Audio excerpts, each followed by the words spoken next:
agent, everything was paper, no nothing online, nothing. So like if I were to do this like a year, so that's when I came to the show. So we have a plan. So May 1st this year, I started my career. Started here full time. And then really quit my job as a May, I fly out.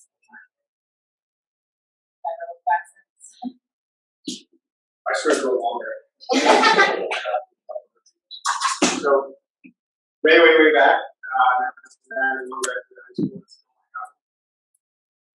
And you got into real estate? No, so yeah, I wish, right? But went to college, right? Got a degree in computer science. Actually, screwed over one of these lists. Making sure to use my degree in college. Decided to use my degree. Joined a small little company called Bellahanic, which worked in Verizon. It's in IT in Philadelphia. I worked for 20 years out of the 22 that I was there. My 20th year, everything's going great. Making crazy amounts of money, getting paid overtime as a manager, 40 to 60 hours a week. Just like when I say crazy amounts, like almost $200,000. And I knew that I was way over it, but I was just trying to get through it as much money as I could. Right? So one day, somebody came in and said, "Hey, you and 900 other people are being outsourced to another company." Totally pulled the carpet out from me and say, "Sorry, but too bad. You cannot reapply for a position at Verizon. You need to go to your company." I have 4 kids, like a nurse. They go, "I'm not talking about this." It's really just around the carpet. Right? So I sat back and said, "Okay, let me weigh my options. Weigh my options first for them to buy me." So I said, "Give me the money and I'll figure out my life from here." Literally Googled, what did you do as a 45-year-old IT guy? This is no lie, because I came across this job. And I came across looking and stuff like that, right? And I said, "I'm happy with what? I have some money and everything, but how am I going to get a paycheck?" I can't get a paycheck off of me. I take all my money and hope I get it back again. So I'm Googling more and I see real estate class. I'm like, "We're going to take a real estate class. Just for the hell of it, to see what it's all about. See how it works just a couple of weeks." Went to the real estate class. When I left real estate class, the last day I told my wife, "Oh my God, it's so boring. I don't want to do that job. It's like dry." And I was in class, in school, with 30 people in my classroom. Like, I felt like I was back in school. And I knew instantly, like 25 other people in that room were going to pass the test and leave that room that last Friday. So, anyway, I passed the test, and I told my wife, "I'm going to go take the state test." If I passed the first time, I'm going to get the test. If not, I'm out. I'm going to go back to IT. I passed the test. I was kind of like bummed that I passed the test. So, my first time, yeah. So I was like, "Oh, now I got to do something." That was February. I didn't do anything until August. So August, I visited Century 21 in Terryville. Proving her hair out, running around with friends. She was a worker, but she was also an active real estate agent. So she had listings, and buyers, brokers, all this stuff. I went to grab a seat. So I walked away from that interview, and I went home again. I talked to my wife. I don't know, like the class was terrible. This lady's running around like scratching her head, like they don't want to talk to me. I was like, "Oh." So I get back on Facebook and I started looking for different brokerages, and I ran across Joe's name. And Joe was the real estate agent in Burlington, where I'm from. I had no idea Joe was running a real estate business. I just thought, Joe's out there hustling, buying and selling houses. So Joe's son and my daughter had been in school together since they were So I came in and I sat with Joe in 5 minutes. Like, "Sign me up. I'm here. Sign me up. This has everything I want: the vibe, the office, the culture, the learning, everything." So that was August of 2019. I was still at Verizon until December 2019. So all I did was sit in the room for 4 months. Literally 4 months. Saturated. My very first class was a mastermind. It was a nighttime thing, sort of like this, where all different agents from the office sat around and literally we got food and drinks. And waited like a half hour for people to have a couple cocktails in them and then just start asking crazy questions. And when I saw the sandwich boys with Christine Dash and Christine step up and just talk to me, all I knew was what house was like. I had no idea. And give me answers that I necessarily wasn't even asking for. I knew I was in good place. Right? So I said, let's just dig in. Twin night classes, cold, big night more time, maybe like the third time, but every day just each group learning. And I would go up to Amy, right, and say, we're gonna do next, we're not gonna do this, we're not gonna help. I'm showing how to do, doing whatever it took to get this business. And it came back to me. Back my first year, not looking for accolades, but put in the work for it. It's not that hard. It really is. That's just scratching the surface, right? When you cap, you're still not crushing it. Doing good, but it's welcome to for capping. It's great. That's 100%. Can't find that anywhere else. I capped again last week. This time I capped with, I got 4 months to go. So this year now, like, you know, we only got 100% commission for 4 months. Now it's probably capped the first month, second month of the year. So 10 to 9 to 10 months will be 100% commission. That's where it's broken. Yeah, you can't like imagine your first, like there's 100% no way until you get your first check and you're like, wow, 100%. Like you come back with a check that says, you come back with a check that says 14,000 Keller Williams. Yeah. You get a check on money that says It's in your bank. $14,000. Yeah. It's an amazing feeling. Yeah. To get there. But the road, it's a heavy lift. But if you dig in and ask questions and have self-confidence, you're really fine. You can't be afraid to just talk to someone. It's the worst thing that can help you. Bold was amazing for me. Like I joined May 1st. I was in Bold day since I started May 3rd. I was there every Monday. And I say you can, when Bold comes around, definitely do it. It's like how many weeks? Like 8 weeks. It's like, are you doing Ignite? You take Ignite on steroids. But it's once a week, and then they give you like homework to do. In the class, they'll say, all right, take out your phone. We're going on a break. Call the 2 people in your phone. Like it's yes. Yes. So, you want to know what Bold is? We're going to do it right now. You're actually We're going to do it right now. Here's what we're going to do before we get to questions next, right? So you want to be a real estate agent. This is what you have to do, right? Go somewhere right now, call someone, whoever gets an appointment, $25 Bahama free sticker. Oh, anyway. You got 5 minutes. Whoever can set an appointment. Someone gave me the best script. It was like, hey, how is COVID treating you? Or how did COVID treat you? Anything happen? Change the view of your house. Yeah.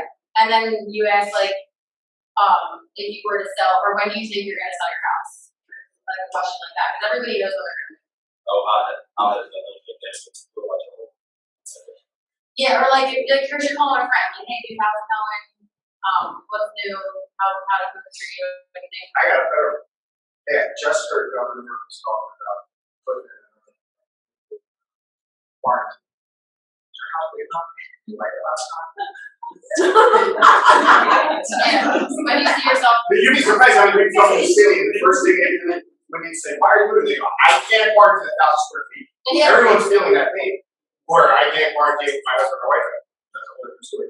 But You're working from home now, you're going from home, you have space in Being another an office. office, that was an easy lift back in COVID. That was an easy conversation to have because everybody was like, I can't be home anymore. I'm like, get to your house. They got the wheels turning. Seriously though, take 5 minutes. Whoever can book an appointment for an hour, you're not allowed. Whoever can book an appointment or get close to booking an appointment at a $5 free gift card. Or a bottle of champagne, whichever you prefer. Anything. You don't have to do it in front of us. You can do it in a different room or outside. You have to call though. You can't text. You have to have a conversation about what's This is what they do. This is I'm not Bold. making a call now, so they're being called. It says Bold, they'll pick you up in the room and say, do it right here. Yeah. Well, you gotta get uncomfortable, become sick, what they tell you. It's uncomfortable with you. Yeah.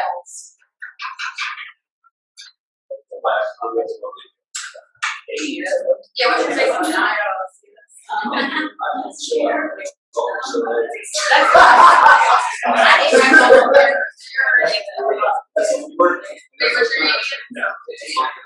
Yeah. They're all Yeah, I'm like, are you related to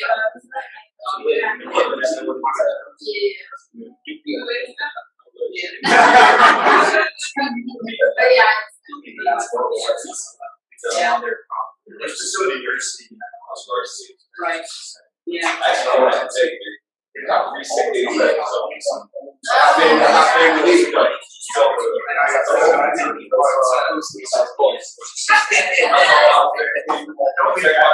Get your pets out there.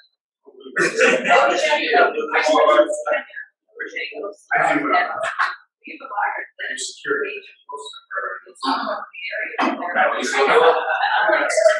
You said no.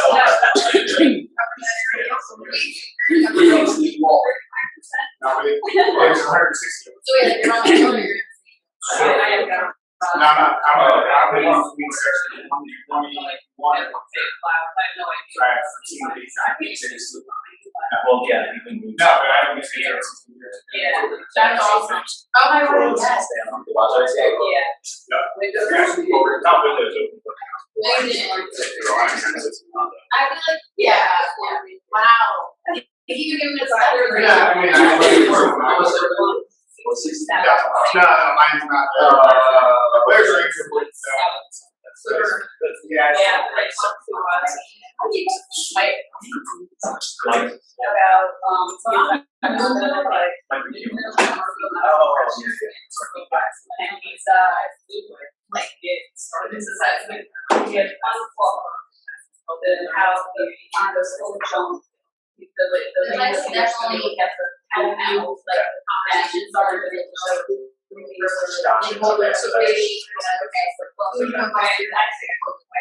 get a really low line, crazy, like this is like everybody wants to how many we want you break that whole your dense break and you color it out where you go to get your car washed. It's like you start thinking, you start thinking like, wow, yeah, these are people that I spit this, will you drink?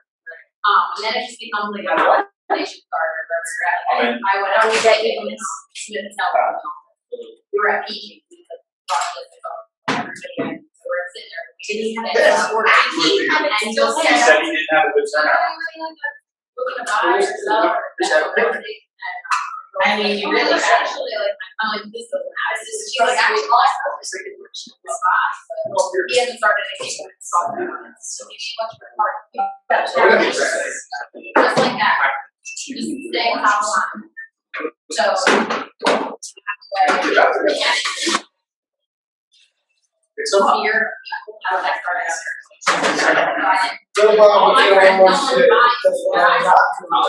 Right, so I was homeschooling, but for me, I wouldn't like knock it off where I work really bad. Pull up to the street, okay, this is where and I would and I will take neighbors to the house that they will contract. And I would. One of your main resort Oh, okay, and there's small orders now, that's not very house. And I told the buyer that we're not gonna see, anywhere here. And at first I was thinking, like, do you want to sell? And they would get all take it back. Oh no, I'm the shut the door. Then as soon as I started saying, three times that I got a listing from that.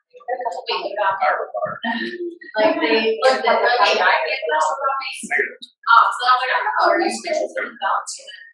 I got very excited. I should have did it more. Every time I got else to get stopped. But yeah, and then people that I talked to one day, I would break out my family, I have to I'll be like, okay, 204 Barclay. Girl who then met Jean, not interested in selling yet, and she said, we have her son graduating for 2 years. So I brought them today, and I was bringing her cars. And now, BG is going to give you ever hear of anybody who's not a real help, and I brought them to get it started, and now they're part of that. And the one couple, I know we're not ready yet, we're not ready yet. You can look at we're not ready yet. So I do a monthly with Sparks, which is all my clients, so every month to get Friday, so they remember me, so they're friends. And every month, if I wish somebody else, so literally May, I did not decide. May next year, probably year to fall, it was part I set out. Oh, now you know how you're not supposed to start it. I don't know what I'm waiting for. I don't know. Went there, my postcard was sitting on his desk, and it was a 300. So So that took me a whole year of following up. Yeah, no, I'm saying, listen. So I read a handwritten card first, and then I made that as a thing. Now I'm gonna show you what honestly, I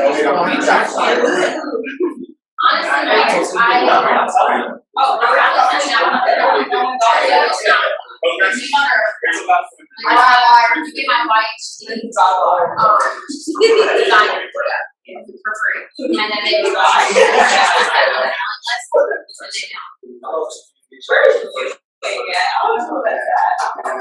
they're still waiting. Raise your hand. So you can look in the paper, they're there. He's fine. But these are how I broke my proud of art. Once the cell Yeah, I that's fast. feel as a kid, waiting on husband for a job. Right, one. And I love it.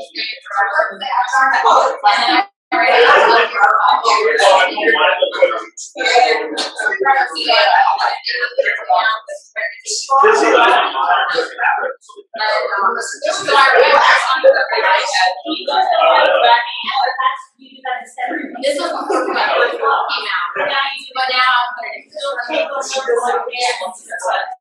And then I feel like that we're not. I feel like that we're not being able to tax. So my goodness. Yeah, because I can go over the day on it, to be honest. Like if I get a listing that sounds right to you, I'll do more on everything. Alright, how's it shake out? Yeah. You got a buyer? Yes. Voice now? You can leave the room.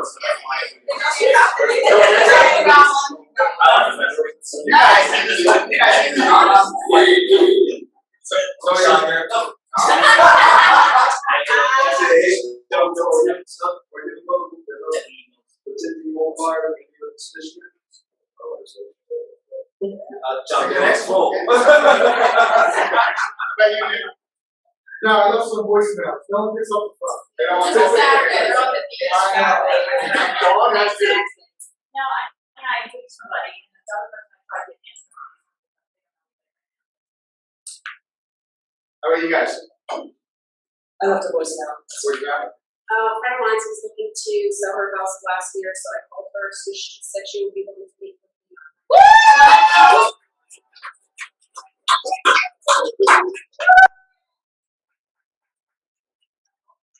I have two good questions about that. Do you have? We didn't hear your story. No. No answers. Well, introduce yourself. Oh, I'm Deborah. Deborah? Yeah, I just passed my real estate exam, so I'm literally just. Awesome. Hey, congrats. This is the fun part. This is the fun part. Alright, so, I don't know, let's Wait, go. do your house. Keith Campbell, Facebook athlete, that ran for Old House. And you call it up and you say, yeah. He's in Ewing, he's gonna drive a horse now for Coffee Thursday. The day before he said yes. Or listening. We're buying. Oh, buying it. Yeah. For fire He's company. either one or one. Very good. Facebook has like 99.9% dead ends. That's pretty good. Yeah. They're all big. Yeah. Can I share my experience? I mean, I think we talked about it in the park. So the Facebook ad, so I was running through command for all these open houses. Yeah, I'm on the call and nothing. Then one guy or one lady says, call me back. I'm like, oh great, okay, so I call back. Fish on the line. No, it's a guy, and it's like, I am not Maria or whatever, like, I don't know how, what list I'm on, and I'm thinking, I apologize, but if you're not on the list, what's happening is, someone got your phone information, and is using that as a fake profile to click on links. So when you get all these things in command, it's not somebody just putting in fake information, I'm interested in fake information, it's bots, just click it. So it's, because then you'll see too, like, I'm like, all right, this is, you're open house in Cyprian. I'm like, why is this person interested in something in that office? Yeah. Because some of them are like just fake, they're like bots. It's not even real people putting in information. So, I have an open house coming up, and I'm gonna try not to run just run through and see if there's a difference, see if I get the same big leads, or see. So you have to post on our Facebook page if it's successful or not. Okay, yeah. Because we'd all love to know, right? I can tell you that before I started using Command for Facebook athletes, and before I started using it the way I teach how to use it, I got 0 leads. Even running it through Command as anything other than advertised listing, I got 0 leads. But I wasn't focusing on the money. So the real important thing here is spend $10 a days versus spending $30 in 30 days. Because you're only going to get $1 a day's worth of Facebook. But did you get the same leads, like this person clicked on open house and the same incident, now click on one particular building? It's clear, it's not. So I had one lady, believe it or not, as a real person, I called her. And every time I put one up there, she's on my list. And now I just know that she's like, I just like looking at houses. She's like, you can't specify yours. If you look at the command class. There's a real person, I have over the phone. She's her side. Here's the real question, are you getting people to attend the open house because you was, and or are you becoming more influential in the area that you serve, right? Which will you ever be able to know that knowledge? At least when I put something in shades, so I always put one out. No idea if it works. So far. All you know is a lot of people see your name. Yeah. So you need to tell me a link or something, because they Oh, I automatically come in. They do, It's. but they don't convert for me. Okay. Do you get the convert? Yeah, yeah. I And I'm not don't even think calling so. it right away, you're calling them as soon as you get it in, or? Yes. I was gonna say the longer you sit, like, the Right. less they're gone. So I'll tell you what. Facebook stuff, right? Yeah, I do that too. Especially if there's a house, so as soon as you go on Kelly, put a tag on, they're getting text messages, emails, Yeah. So you can, you can keep going to a whole other level of command, right? Keep going down the bunny trail of things to do. But if you get your leads in Kelly, meaning you started the Facebook ad in command, the lead comes in, you immediately tag it. First you create a smart plan. Basically, the first thing with smart plan is a text message. It's really, it says, hey, blah, blah, blah, blah, whatever you want to tell the person. So then I'll say, hey, thank you for clicking on my open house. Here's a little more information. You can send them a Bitly link to maybe your own site page. That shows them the house looks like. Then you'll get text messaging back through Twilio, so you do have to pay attention kind of to stay back in the top. It's not going to be back to the personal cell phone. Then I'll do another step that says 2 or 3 hours before the open house, send everyone that's tagged a reminder. So I don't have to do anything but put that tag on the person. And they get one step as a text message, and then 4 or 5 hours before the house, reminder.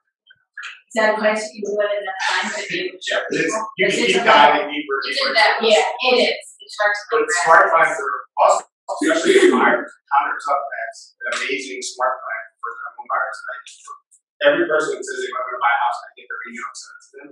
It's a 15-touch smart plan over 30 days, however it breaks down. But it basically takes just little nuggets of information, gives it to the buyer, and the hope is that you're kind of in that part of the process where they get that over the next 30 days, so they become a buyer for qualifying, right? It tells you what is all that, what's the next step, now you're on shopping. Hopefully now you're on shopping. Now you're going to the title. It takes away a lot of questions. They're like 3D now, they're like, oh yeah, that was an email. Right. You're going to get question throughout the whole entire process. Unless you are up front and get information. And for people, it helps you stay at the top of mind, even if you forget or forget. Yeah, they get an email. Yeah. Even if they're not ready to buy, you just surprise them. Like, okay, now I'm buying. So I'm sure you're there. So not a problem. So that's just I think there was one.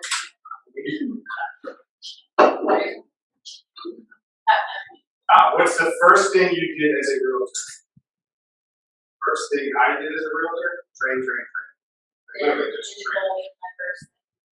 But my first deal was $90,000 in Camden. Me came in through Frank Jarman to Amy, and Amy said, "You want this lead?" And I said, You want to- okay, I'll take it. She's like, what's in Camden? And I said, I don't care for Burlington, I don't care about Camden, let's go. I'm going to every day. So- Yeah. So Amy said, yeah, no, you just stop for a young lady to be there, may not be this. That was fun. So I called the guy on the phone that night, and Amy was sitting here. She basically put me on the spot and called me right now. Called me. I didn't know this guy was. His name was Armando Lau. So I call him up, we're talking on the phone. Amy's interrupting me, like, say this, say that. And I said something to him, like, hold on, something just popped up on my screen or something. She's like, that was like perfect. I'm like, no, I just totally made it up. So I ran this guy around like 6 or 7 different houses, super nice kid. He was living with his uncle, his uncle was just trying to get around his house, let him go out and be with his uncle. He landed an awesome flip in Camden, and I couldn't be happier the day I sat at the table with that guy. It's like, yeah, you are. Make sure you pay your mortgage now. I still talk to that kid, but I talk to him all the time. He's super happy. I didn't care necessarily about the money. I was just trying to learn this thing and see what it was all about. But at the end, I was like, wow, that's cool. We'll do that again. That just drives me. Now, it was an easy transaction. Very easy. Did not have a lot of ultimate work at all. There are other people, like you talk to Becky Jackson right now, and she's really going through it with her first couple deals. So she's having a total different experience than I am. But it makes you get active when you sit at the table with that person sitting there and they smile and say thanks and shake your hand. You forget about all that stuff. And everything else is behind you, the other agents in the room, like, oh man, you did a good job. When I looked at the other agents, that was the first time I ever did the deal. It's like, wow. That was the first time I was like, coaches for me. I had a coach that's not here anymore. But I relied heavily on my coach. Everything. And I was bummed when she left, but we wanted to go on and do different things. So now I just rely on you. So coach me along, because there still are things that you run into. You're like, how do I do this? How am I going to get over this? And trust me, someone in this office has been through it, and they're going to answer your question. I'm not going to find that. Yeah, I was gonna say no way. Like to get these big agents that are just so welcoming, like for example, Sam Ford. If you were scared to go on a listing, he would offer to go on it, help you get a listing. And he's probably doing that like just to be able to like have that there for you or just to ask questions is great, especially when you're just starting out. And you can shadow those guys, right? They're not gonna come to you and say, hey, what do this? What do we do? It's not gonna happen. But if you go to them and say, this is what's coming up, maybe not $2 million, maybe with like $250,000 where maybe that agent is okay with just kind of being casual and taking along the same training. They're not gonna take you $1 million listing rates. Or they can shadow any of us. Yeah, like we're doing like from 70,000 to 600,000, right? That's kind of our ratings, except for Alex's uncle down there in Florida. Big old fans. But for the most part, we're under $1 million. Like every transaction we do, unless we have both sides. And so shadow us, right? Come to open house, right? Hey, Shivon was looking at open house, Rachel. So who else? Back home. Just ask questions. Just ask them questions. Ask us questions. And that's why we're going to questions like this. Just say, I'm stumbling and bumbling. I don't know what I should be doing. This is what you should be doing. You should be learning about this every single day. It's not a Monday to Friday 9 to 5. It's a 7-day a week job. Not job. It's a career where you have total flexibility. Not saying like 12 hours a day, but I'm probably working independent. If you put in the work, you will see results. Especially in the town. And I don't think you said your numbers. You did like one deal your first year, then you did what, 6? Yeah. And then how many did you do when you like last year? So volume wise, I don't know my numbers at the beginning, but when I joined 2019, May, I did 4.2 million in volume. 2020, I did 11.4. For this year, so far I did 6 million. It's huge. Last year it was 49. I know last year's transaction was 49. Which is a ton of That's work. huge. Yeah. And my price point was low, You yeah. have something bigger. No, right now, She does everything. I do everything myself. That's a lot of work. So, yeah, that's awesome. Good for you.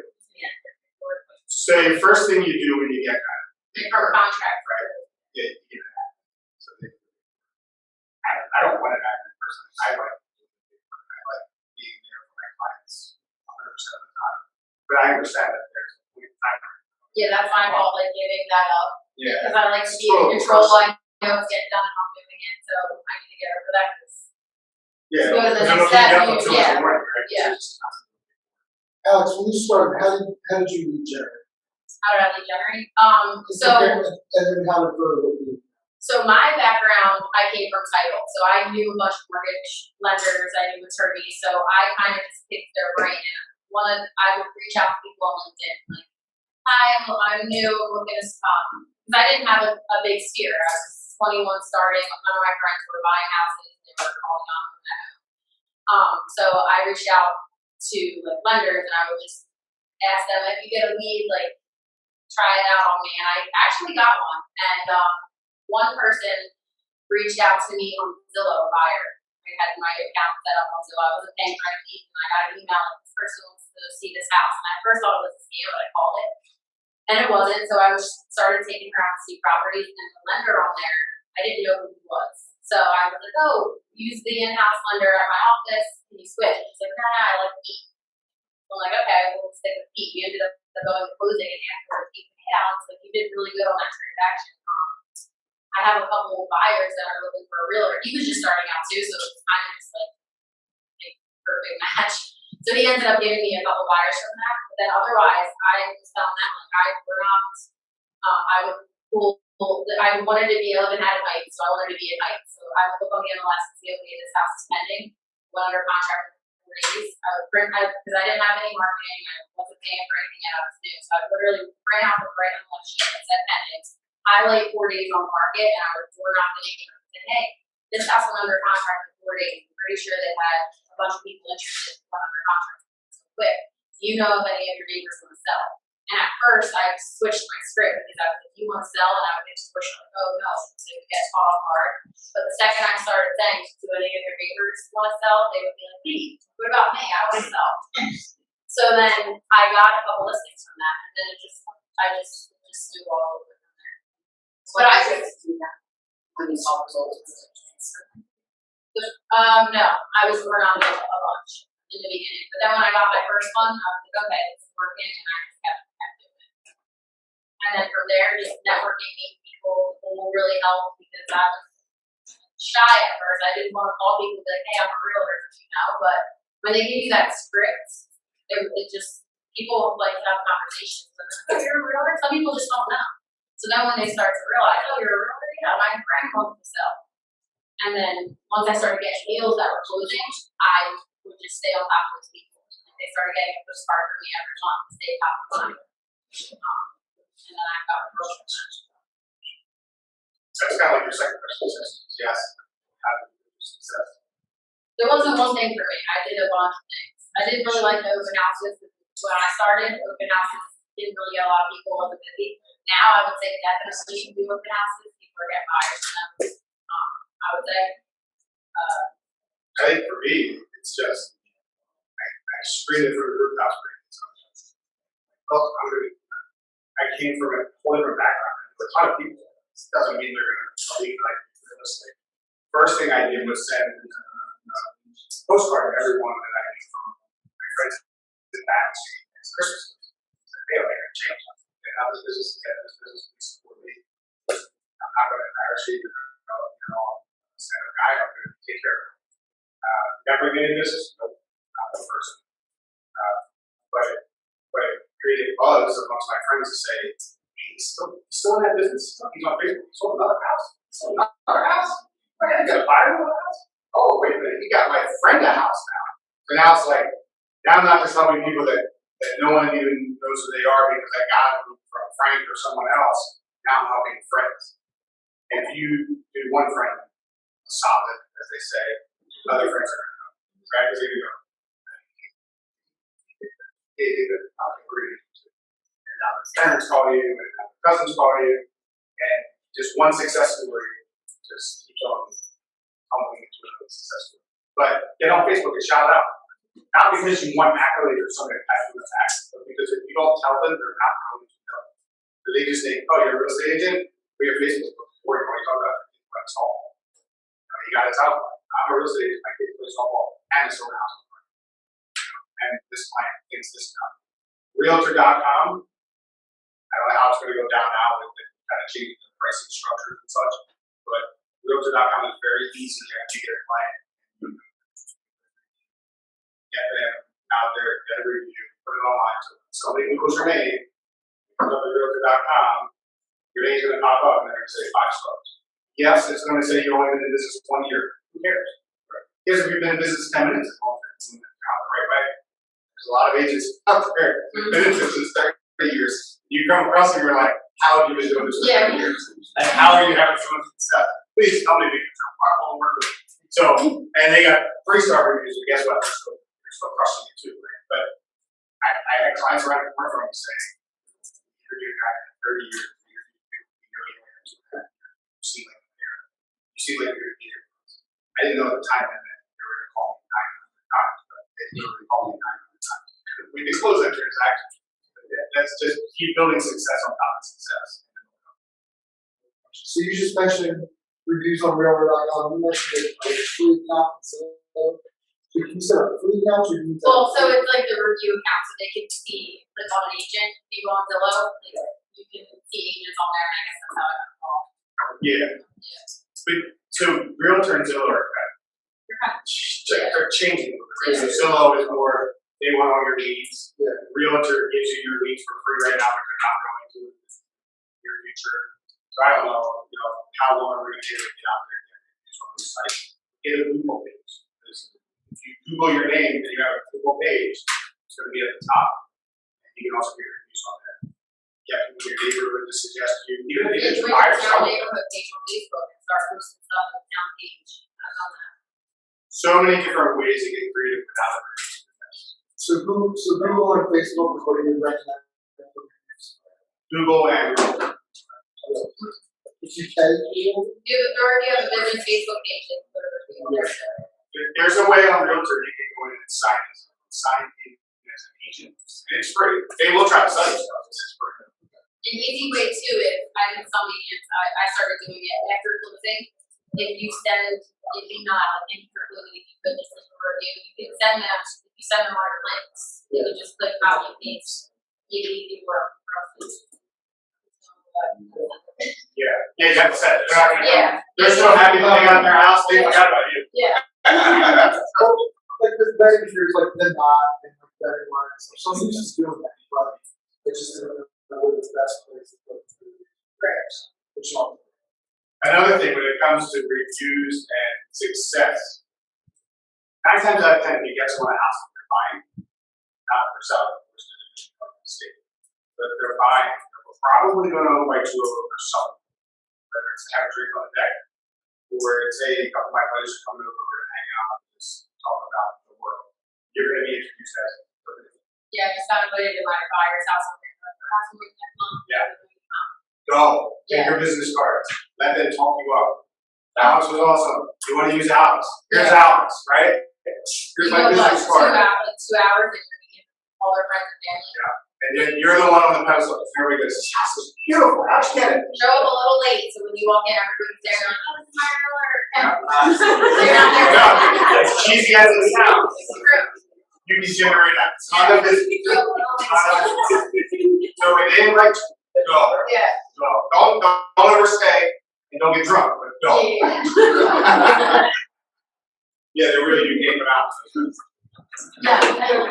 You got something better? Yeah, so you said when you first started, you said the transition from one career into this. So like I work full time, so this is starting part time. So how do you, I guess, balance it, or more so get to the point where you can move full time, as well as that it's needed to get to the level so you can start to progress. So I went kind of flash cut right for full time. I was actually using part time and then Yeah, I mean, honestly, it was hard because you're used to getting a paycheck every 2 weeks. So then when you're like, wait, I'm relying on a commission check that I don't even know, like, when you get a contract, doesn't mean it's closing. Like, don't bank on that until you're at closing date. Stuff can happen. So that was definitely hard. That's why I waited until I knew that I had the business coming before I fully jumped ship, I would say, to fully in real estate. I'll tell you, Sumit Patel, very junior. And he was, They use the word. so he was Yeah. dual career, made Everyone's mid $100,000 a year in pharmacy. And he says that he knew it was time to go and he was giving up real estate stuff just to go to work. So once you figure out like, okay, I'm going to work every day and I could be making this much money, that's guaranteed because the people want me to run the house or want me to sell their house, I just can't do it because this job's in the way, that's probably the time. But you have to, really be sure, right? If you're doing something that's a guarantee. Yeah. For me, they were taking the carpet out from under me, they were paying me out for the 4 months that I was still working at Verizon, I was sitting there training, but they didn't really expect me to show up at work. So it was a little bit of an easier transition. I just find out that choice. And You had to go all in. I had to go all in because I have 4 kids. Luckily, my wife is pretty successful too. We can do it with just money coming. But my kids were used to being in school problem. And I didn't want them to feel any effect. I didn't want them to know that dad no longer has this job, so therefore I can't have a home or I can't go to college. My thing was, I'm going to go to work at a different place that happens to still have red in the colors, like all my Verizon people, and show up at home like, Dad's now a real estate agent, and have them not feel the monetary effects. And I was able to do that because of Verizon giving me money and because of God going to training. And I'm to the point now where I'm generating, able to pay myself every 2 weeks and be far enough out with money that I can kind of do this and have a different personality and not be funny hungry and not let people like, oh my God, when you just buy a house, I need this $6,000 check or I can't pay my apartment.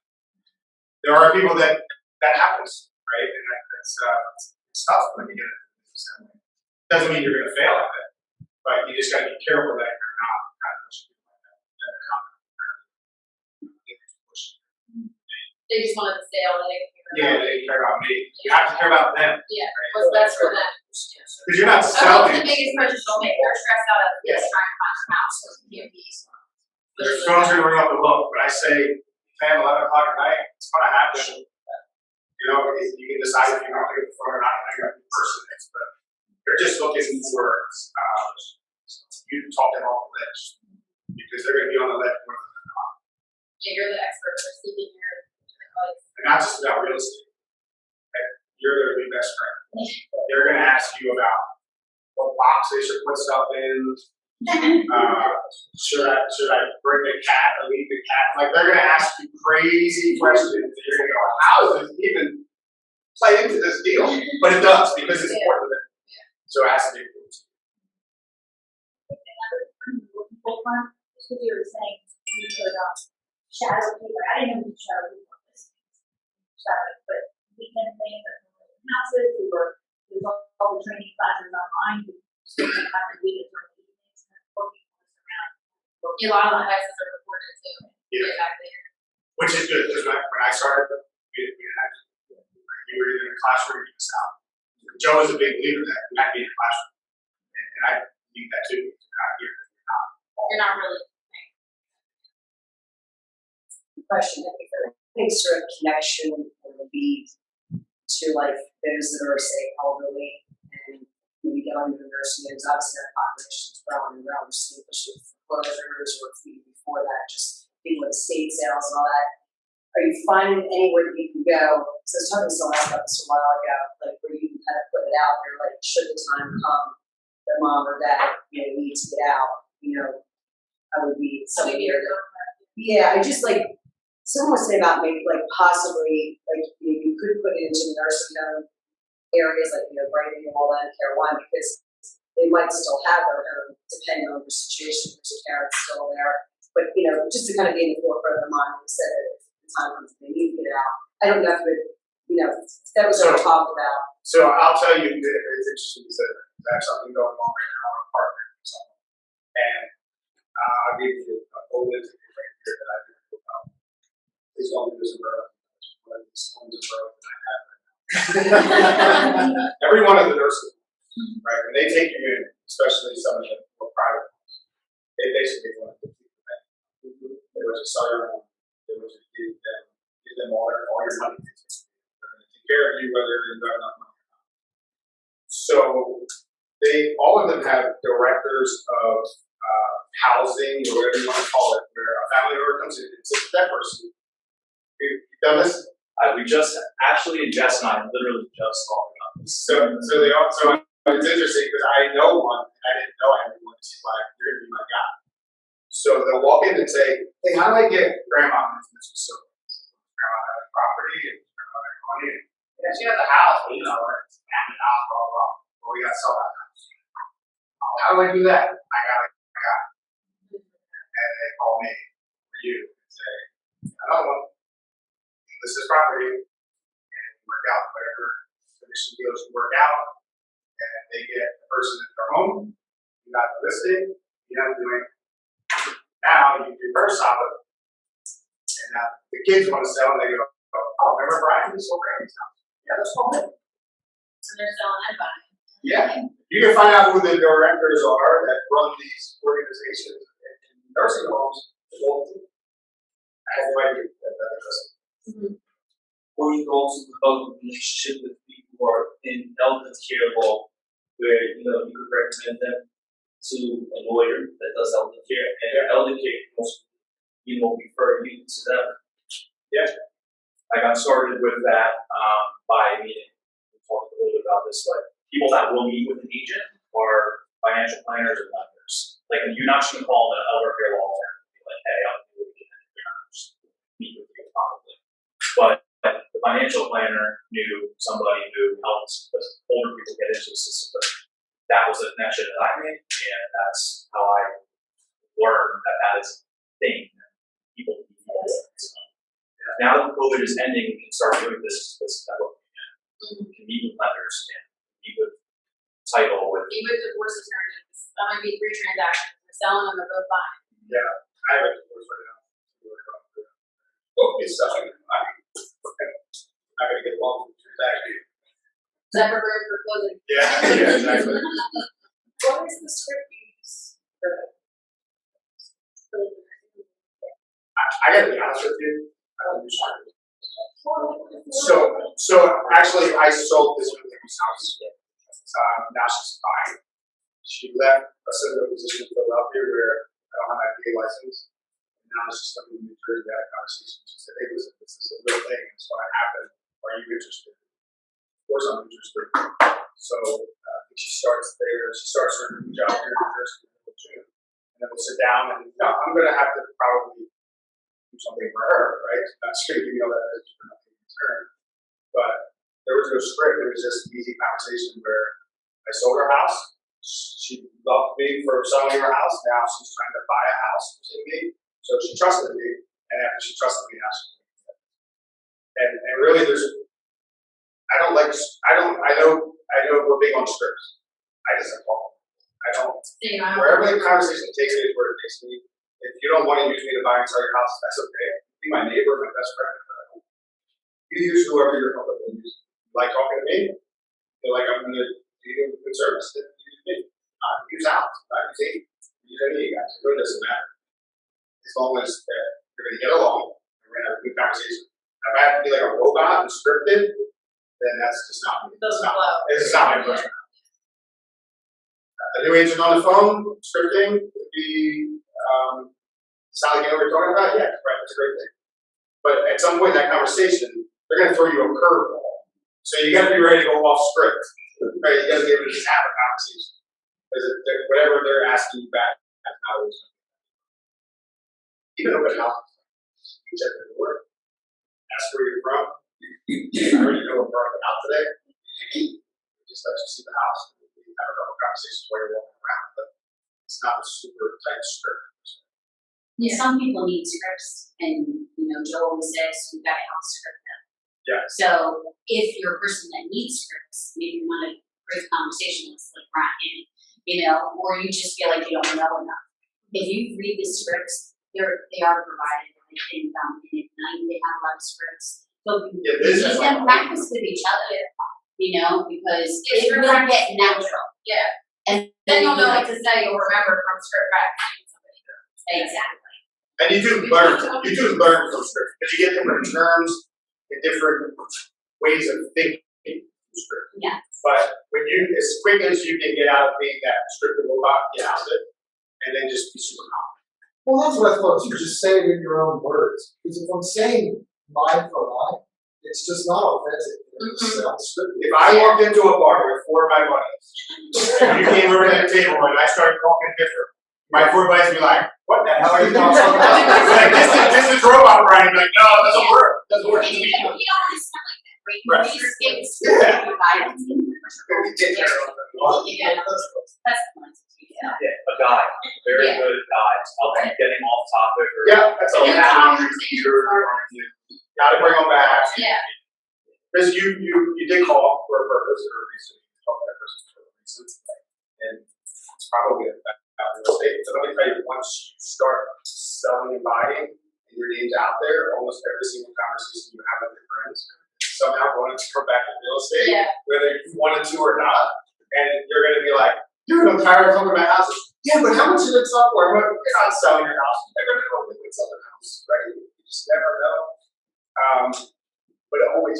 What's crazy is even now, I feel like everywhere I go, the nail salon, like anywhere, you hear people talking about real estate, like it's everywhere.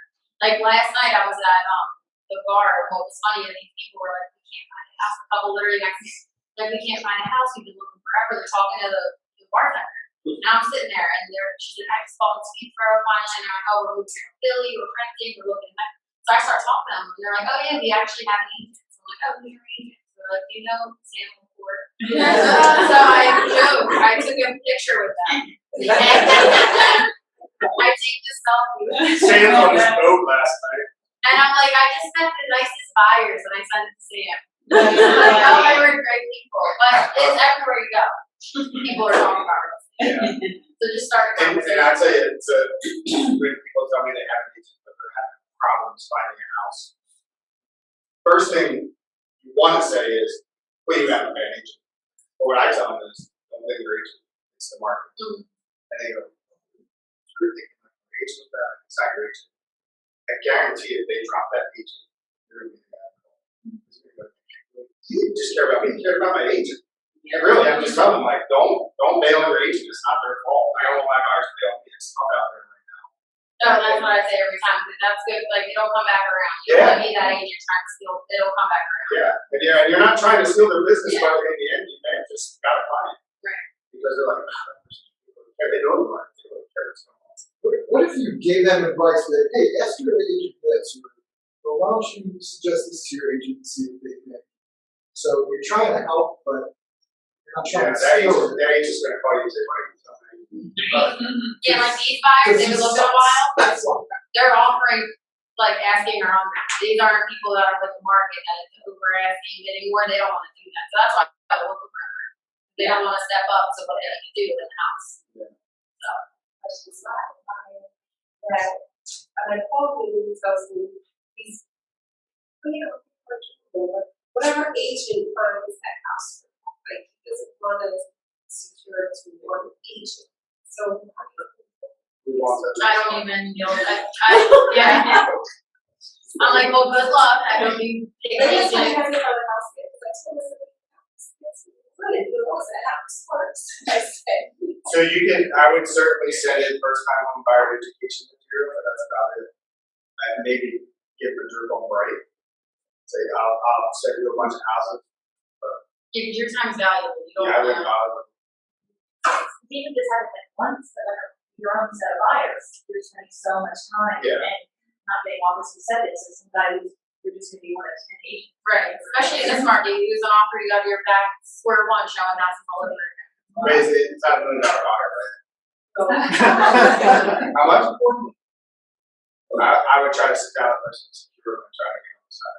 Yeah, And I would that's say- how it works. And I would say, I don't make my clients sign the buyer's agreement, I don't. Right. But in that case, I would. I say, you're either my guy and I'm your guy, or we're not. Right, and just get it up, because he might say, wow, I like you being pushed, like, okay, I'm home with you. Maybe he wants you to come back there and say, you're gonna fight for me. But at least you know he's either my That's client or what the his. price point. Yeah, so, if it was 100,000, I'd be like, Yeah. go on. So 450 is like, that's a check, right? So I would. He might just not know. This gotta be meant to be. Yeah, he might just not know how it works. Right, I don't think he's older guy. Yeah, he just might not know. And you can even say, listen, you said you showed all 3 houses? No, I met him and then he to like this thing with another realtor. I said, oh, I remember you. And then I didn't, I called him, I followed up. And then I remember who he was. I was like, spoken. So still, whatever realtor I wanted to. That's not how this works. What he doesn't understand is that any agent can show any other agent's phone, right? And it's not like you have this in your back pocket, they're not sharing it for.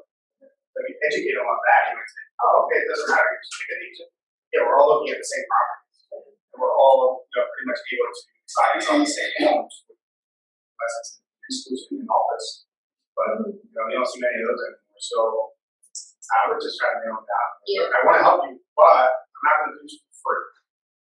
And if he sees the house, someone send it to you first, and then if for whatever reason you can't show it, I mean, post it through, someone else can show it for you. That's the picture. Yeah.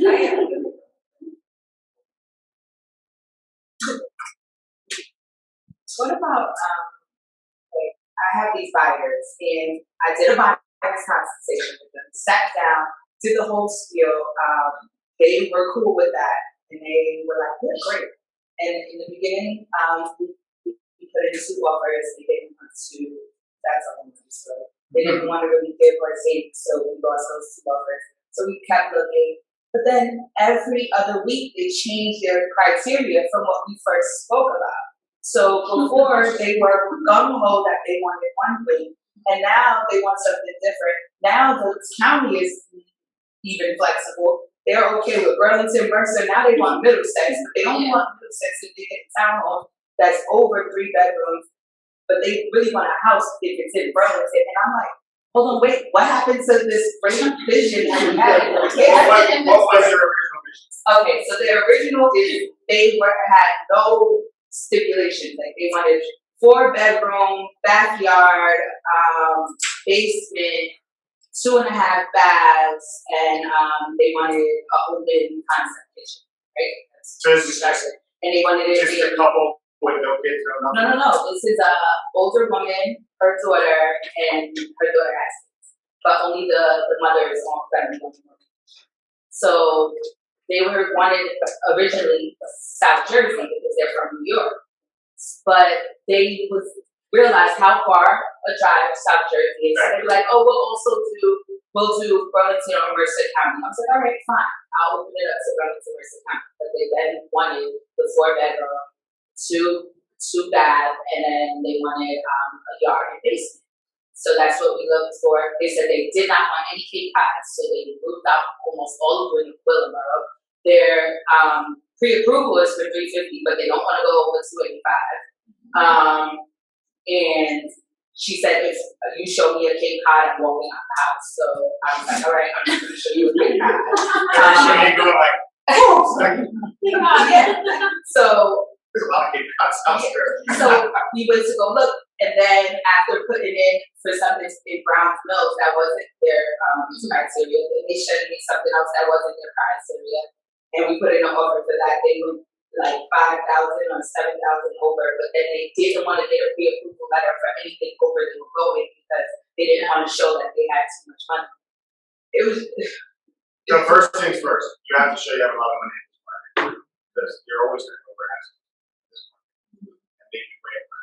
So you want to show that you're not just approved that number, but you're seriously.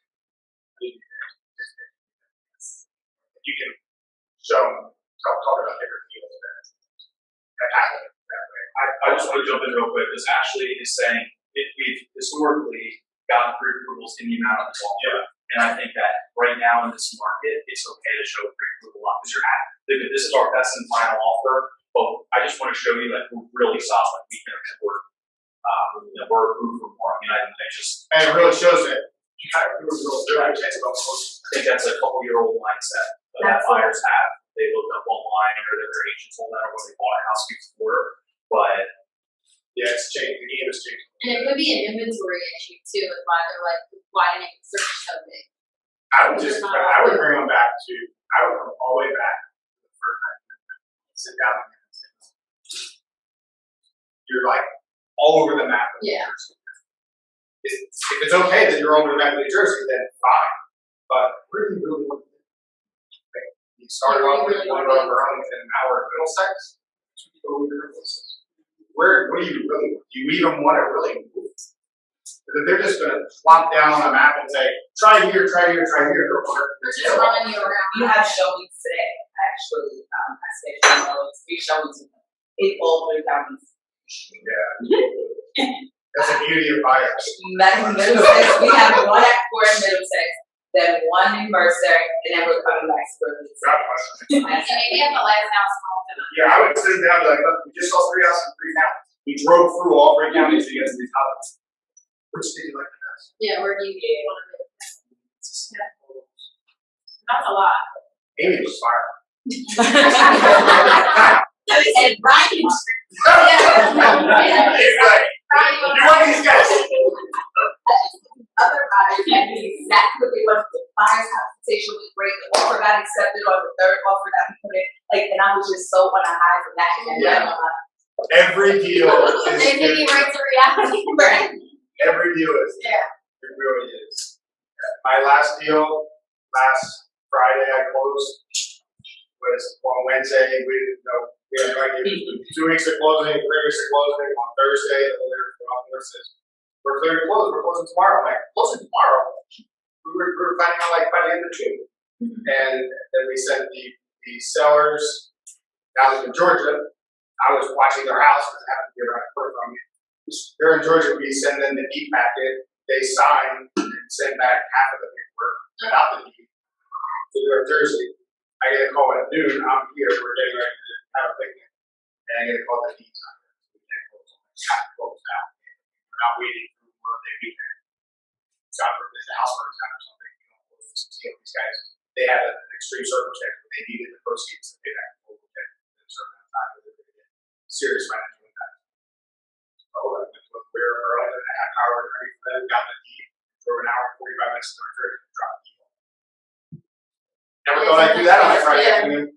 Got home at 7 o'clock. I was like, my day started thinking I'm going to do this. Yeah. And it is always. That's every day of your life. Yeah. You start here, and you're like, whoops, you're over Did here. that just happen with you with the lockbox? yeah, I just sent my listing to, I'm thinking just, I need a final order, gas read for property affiliates in there, and you literally take a picture of the Yeah. meter and send it to the title company. So, I'm like, Ian, I'll pay you to go out there and do it. He goes there, opens my lockbox, the key is gone. We're supposed to close the next day, and that night, it's 4 o'clock. Yeah, so now I'm like, I got plans, I got like. At the same time, Alex and I are sitting here going, what are we going to do on Saturday? And you're like, get back on the next week. So and it's funny because there was 2 lockboxes on that property. And I do that. They had one there, and I do that because of that. But because of the final walkthrough, they didn't even have a code in my lockbox. So they took theirs.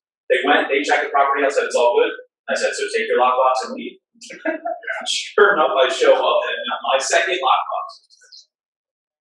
Oh my gosh. Yeah, be prepared for Be prepared for that. everything. It just makes me angry because it's stupid. You'll think you've seen it all and something else happened and you're like, oh. Yeah, and every day it's like, that's the coolest part though.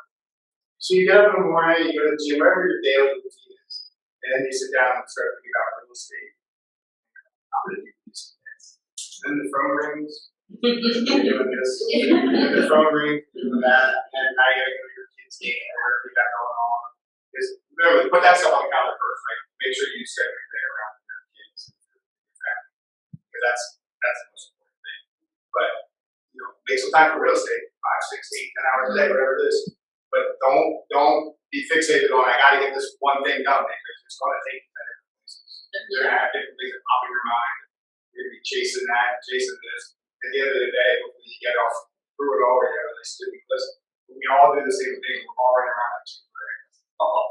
And that's the nature of this business. And you're never gonna have all the answers, that's why there's 319 agents in this office, not just your coach, you can ask anybody anything. That's why we're sitting here today, right? Not just today, but anything. The reason we kind of did this was because when we were at PJ's and you guys were there, and we were at PJ's, and so a couple of other folks were there. It was just constant questions. I'm like, how is this? Whatever. Just question. It's good information to share. Sorry, see, but I just. Can I ask you about how do you differentiate, you can really get wrapped up in everything in this business, so how do you to kind of manage and ensure that you have time off and time for you?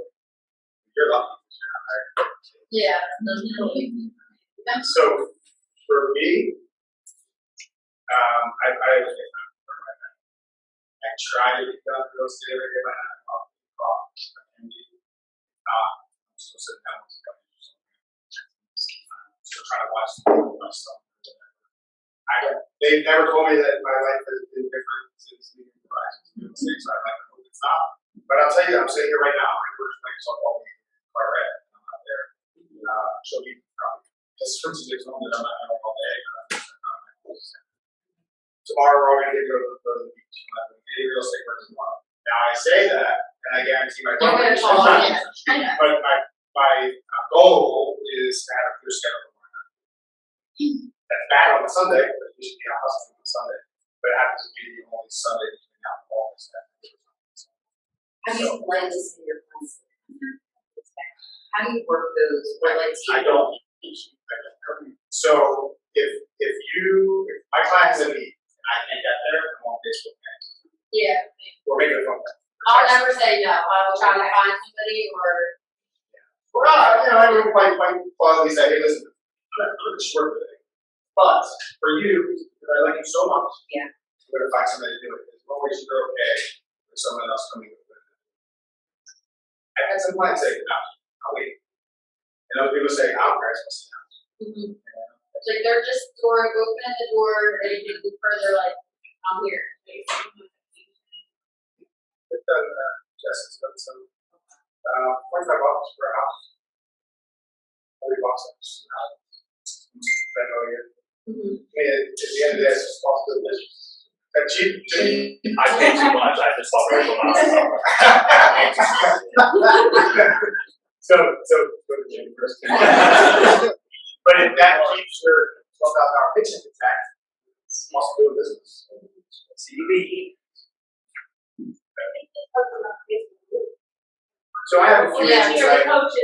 I don't like to sit back and wait. So I text a bunch of people there first time. They used to text Amy too, remember? Amy would text me, it's fine. Yeah, so I've been out. Somebody. I've been out, so I think sure to find out. We exchanged text messages. Yeah, of that's how different I. little. Yeah.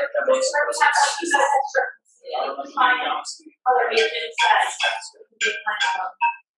together, like, you help me, busier. So Amy and I play off each other kind of right now. We do open houses together. She's sitting here in the office and she has a showing from Burlington where I'm sitting at home. I'll go show the house. We're not charging each other. It's just. It's nice to have someone else's back. So you have 320 some odd people that are that. Yeah. There's not many people in this office that are like. I've never called an agent in this office when I first started out, just being open houses. Big generators of buyers. Buyers are coming to you, see a house, they're sitting there. There's a rare chance of not. That's an easy thing. I think I converted 5. Not 5.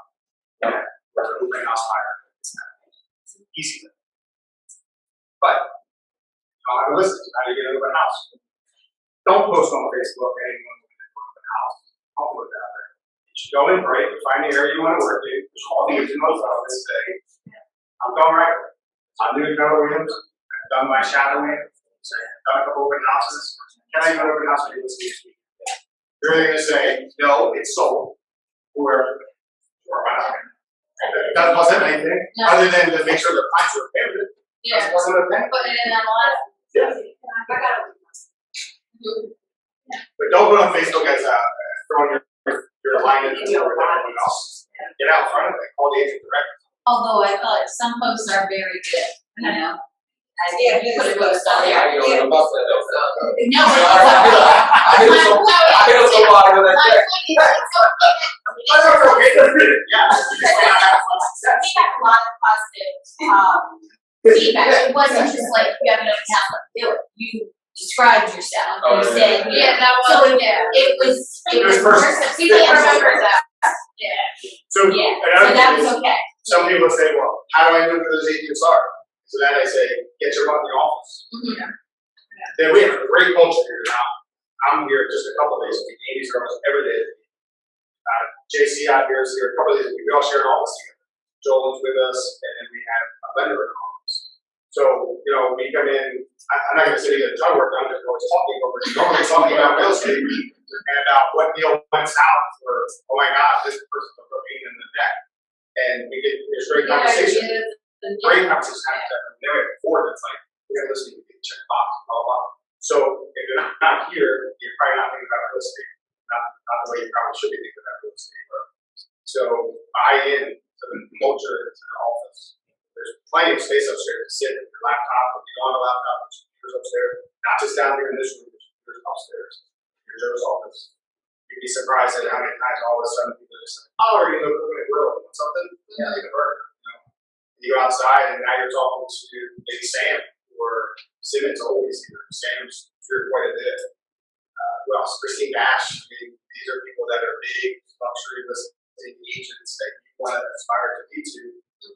You should be here talking to them. Right? I was big on when I first came in, I sat down with Sam.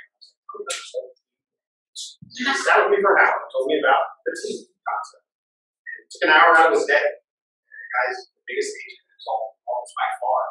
And it took an hour out of his day. And I started doing the houses for buyers or whatever. I think you did 10 million in sales last month, right?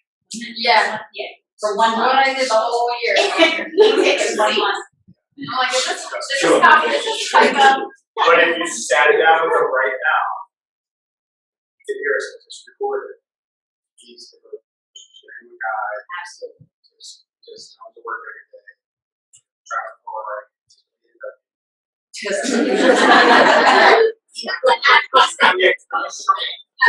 He's not sure. He just gets it. And he comes to work. And He's very humble. everything he does shows. And it's fun. But I would say if I had to guess, probably there's a lot of that won't Joe, I would think. Joe kind of kids are right here, tricks and trade, right? There's not gonna be tricks and trade unless you're here. Because there's little nuggets that he drops. He's dropping his always are coming into your office. Not gonna come to your house. They're gonna call you on the phone, give you those nuggets. And next month, we should be doing class July 14th, so you know. I'll say, yeah, go to that. And coming in for me, like in the beginning, I need to come work to the office, but like you said, you have that bulletin board to check off the listing. Me, I like that friendly competition to motivate me. So if I was sitting in there and I see Joel got a listing and check the box, that whole week I'm like, how do I get a listing? You can check that box.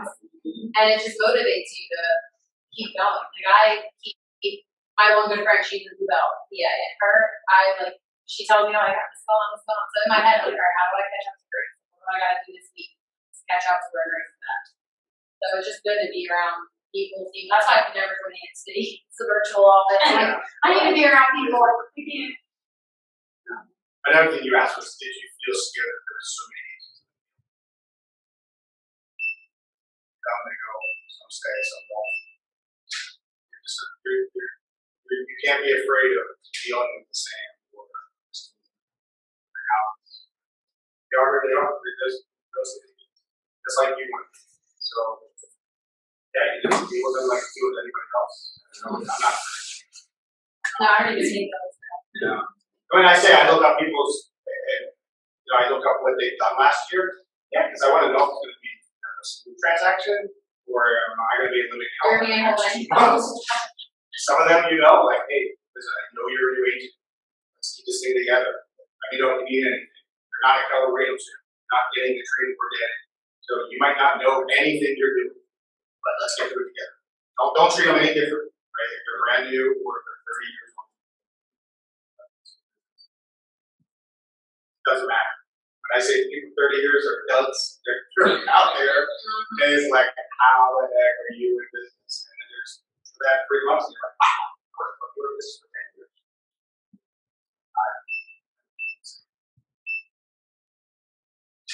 What else? Tons of time. Where you like some people right now, most of the ones that are not so good, I don't want to reply. Yeah, so there's options, like I have sellers right now that are too scared to find something, so what I'm telling people is, well, we can make this sale contingent on you finding suitable housing, and you'd be surprised, when I put in the MLS, hey, when you're putting your offer, those people think, oh, we got this quickly, and I will put, guys, we need to find suitable housing, please put your buyers for this date that they can close. And you'll get people that are, oh, I'm a month-to-month rental, like I can wait. I've got an offer once that we can wait 6 months, one buyer said they can wait a year. I'm like, well, a year is too long. You're gonna want the house in a year. But I mean, you make the best of it, and then you put the contracts, you put a date, and then you say buyer and seller agree that they can extend it to 30-day increments up to how many times. Just do it that way. That's how I've done it. So I think I've scared people. I have, because they say, I want to sell my house. Because I want to make all this money. It's hot. And I think, well, I'm just going to buy a house. So you're not making any. Yeah, you're not buying your forever home. If it's your forever home, then okay, do it. But if it's your 2-year plan, wait, if you're going over asking, great, because you're not going to make money with that. I think I probably scared a couple people. But in the end, I think I'm back to go thanks, because I probably would have done something stupid, right? And now I'm buying a house that's not worth what it's worth. There's so much not worth it. It's tough. It's. I mean, for a buyer right now, it's still really good for the house. Yeah, I'm listing appointment Friday. She wants to sell, and she's like, I just want. She's like, I'll rent for a year just because I know my neighborhood. This is the height. This is it for me. So she's like, I'm gonna just rent for a year. I'll move back with my parents. And what's even crazy, I had a buyer. He bought with me like 2019. He bought with me $200,000 house. Didn't do a thing to it. We sold his house January this year. $300,000. Wow. He didn't do a thing to this house. He made $100,000 a year. He's 24 years old, moved back in with his parents. And I joked, I'm like, dang it, you should have bought 2 of these houses. $100,000 a year. Wow. Yeah. I'll tell you a recent success story with this film that the value of the house and things like that. So, a little bit of a quick back. A girl called me from Facebook and said, hey, remember you were childhood friends. So listen, I'm renting this house from this girl and she's putting it on the market for sale. She wants me to leave my lease. I love this house. I'm going to buy this house. Okay.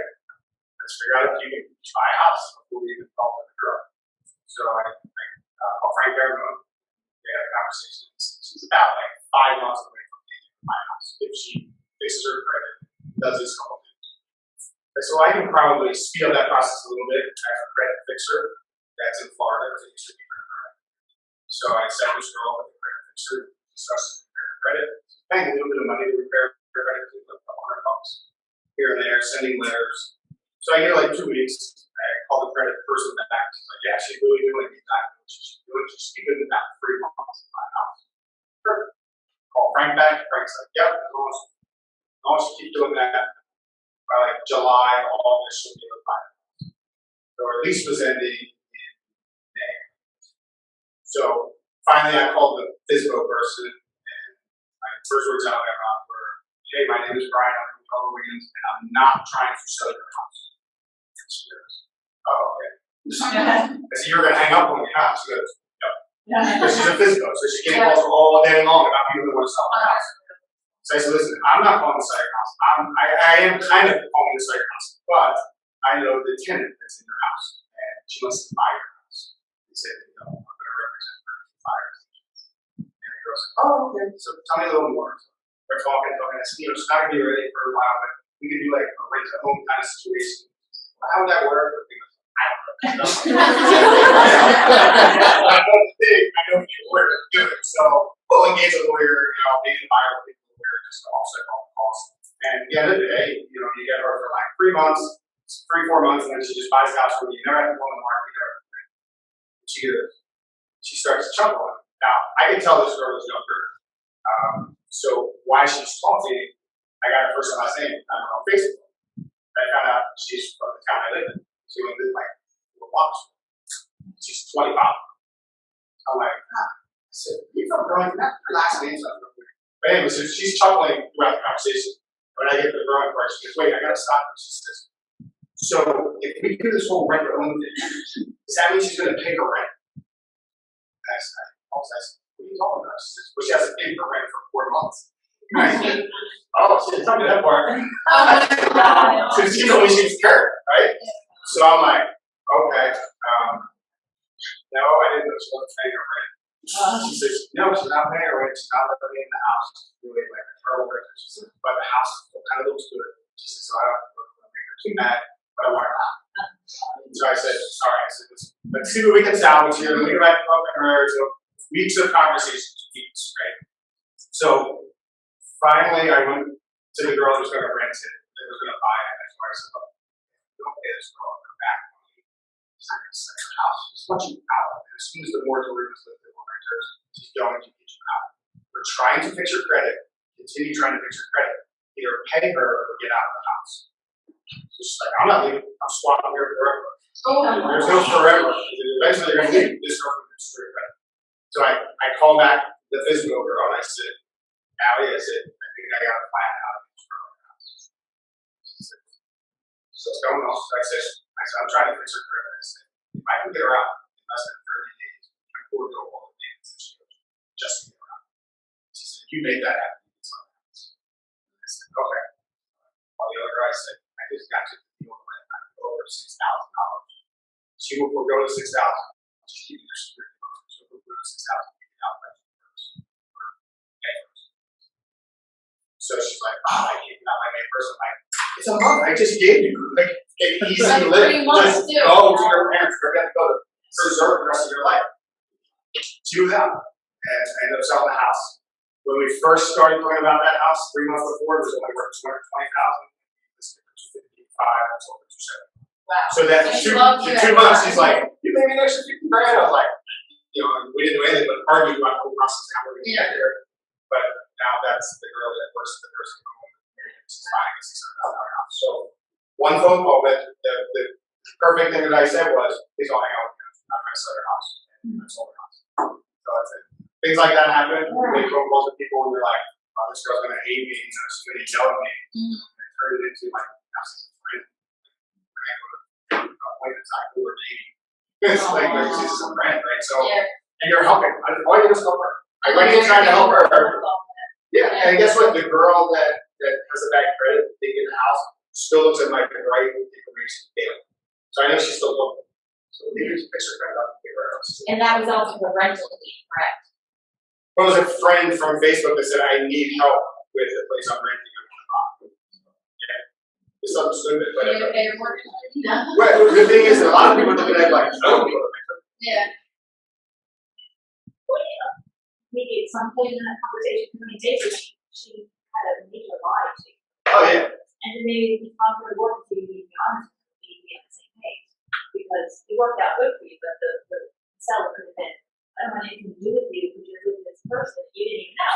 Right, yeah. So I was super truthful with her. I said, I gotta be honest with you, I didn't know that, and I didn't ask that. I just assumed that because I put her with a credit fixer, that they would have all asked her that. Yeah, It wasn't their job to ask her either. Yeah. I just assumed she was. And you're ready to buy it, you're paying it, right? But I mean, how much gold does it take to go to somebody and say, help me buy this place, knowing you didn't pay your rent? Yeah. I never thought that person would look in that situation, right? And when she did, I had a conversation with her. Actually, she was on the phone with the landlord, and I flashed her on the phone. I said, go is my brother's godfather. Like, you're, not a close family member, but you're there. Don't ever lie to me again. Well, thinking back, I'm like, when you said she lived in the rental, it's her landlord. I get you to call her, and that's why, because she wasn't paying rent. I'm like, why not just call your landlord and say, I want to buy your house? Yeah, it turned into agreement. Yeah. And the other girl, where she's at, but she's just gonna call. And I'll help her, but I'll probably have another conversation with her, like, that stuff may happen in this transaction. We gotta be super careful. Like I was just saying about rentals, sometimes in the beginning, people will post online on Facebook, if you guys want a rental lead, jump on them. I had a rental lead that round up, first getting rental, then he got another, we bought a condo, and then he bought a place over $500,000. So that was from a rental lead. So just don't turn them down, they develop eventually, they're gonna be buying. Yeah, I have, so my uncle called me 2 weeks ago. That's the thing, people are gonna call you and be like, can you help me, You're like, I don't know, it's gonna turn into anything. So he called me and said, yeah, I'm dealing with some issues down in Georgia, I can't get anyone to call me back, I want to rent. So that's what you can get anyone back. And he said, I don't know, I don't know what I'm gonna do. I said, let's get you pre-approved for a mortgage. All right, let's try that, maybe that'll make a call. So I'll Frank within 3 hours, Frank got pre-approved. I knew an agent, who's not a co-rated agent, but took care of my clients that moved to Georgia, and I fully trusted him, so I called him. So my uncle down there, let's buy a house. So he wants to rent a house, but he's coming with a pre-approval. Wow. He didn't rent anything. He flew right down to Atlanta and bought a house. That's what they just started to fly. And it's $300,000 house, but all I did was make one agent, I'll get 25% of that. So take all those phone calls. Yeah. Renters, Renters are will be normally buyers. your lease too, so it's a year the lease is up, you call them, hey, how's your credit, do you need time to buy, what's it gonna buy? And you do get paid off there, I mean, you usually get after the first month's rent. So it's commission. They're not hard lives, they're not doing any inspections, they're They just. sign a lease and that's it. Rentals. And it gets you into the They're big good, part I know of it. agents who are not super successful, you get 10 rentals the first year, you got 10 buyers, like, stack them up. And a lot of people go It to works. they don't want, who wants a rental, take. What about tax bills?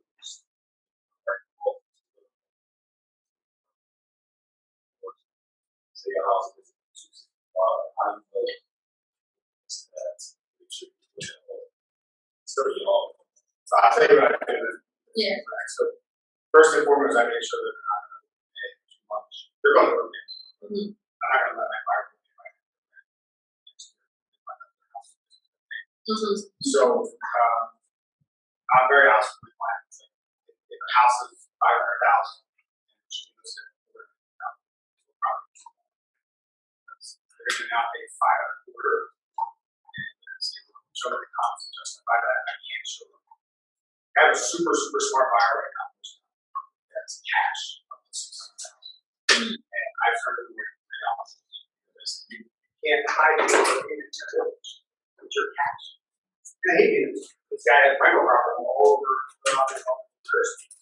And I've been very upfront with him, and he's like, well, let's just take it out. Let's buy that one. So, A, you won't let them pay, and that's part of what you're putting out there to the list. And also, you're going to have to cover some gap in what the house appraises for versus anybody who would pay for a house. I feel like every offer now, they will have. You almost have to. So what does that mean? So if Like your an house is appraisal listed fee. at $300,000, right? And Alex, I'm the listing agent. Alex has the buyer. And Alex comes to me and says, I have a great offer for you to qualify candidate. We're going to pay $325,000 for the house. Okay, great. And that's all the offer says, right? My client now thinks they're getting $325,000 per house. They're not. Yeah. They're getting appraised value. Because if you're getting a loan, the lender is not going to give you more than what the house is worth. Right? They're going to give you a little less, right? Unless it's VA. No one's covering 100% of the appraised value. They're going to give you like 97% of the appraised value. And the rest you have to know that you're pocket. So if we get all the way to the 2 weeks before closing and it comes back and the price is $285, now my seller's got a decision to make. I gotta go back to the market and do this all over again, pay 2 more mortgage payments, or am I gonna take 285? Probably gonna take 285. Now, you told them they're getting 325, you don't get 325. Second scenario, Alex sends me that same offer, but it says, I'm going to pay 320, my client's willing to pay 325, and you're willing to do 15,000 for gap coverage. Now it comes back and increases for 300,000, you just made your client 315,000. So they overpaid by 15,000. As long as each side's okay with that, you're at least guaranteeing your client you're getting $15,000 for your house appraisal. That's fantastic. In a different market, I would say. In this market, that's great. And in that situation, when you're trying to find out that number and they say, all right, let's go 10 over, so my question right back to them is, okay, you want to go to 310? Let's say you lose this house at 312, will you be upset? And if they say yes, and I say, all right, 310 is not your number. You got 315, will you be upset if you lose it at 316? You still would be? Okay, then we got to push it to 320. Until they say, nah, if I lost it at that, it wasn't meant to be, then okay, we'll cap it at 315. So I kind of put it on them so I know going back to the seller what we can offer, whether they'd be happy with or mad about.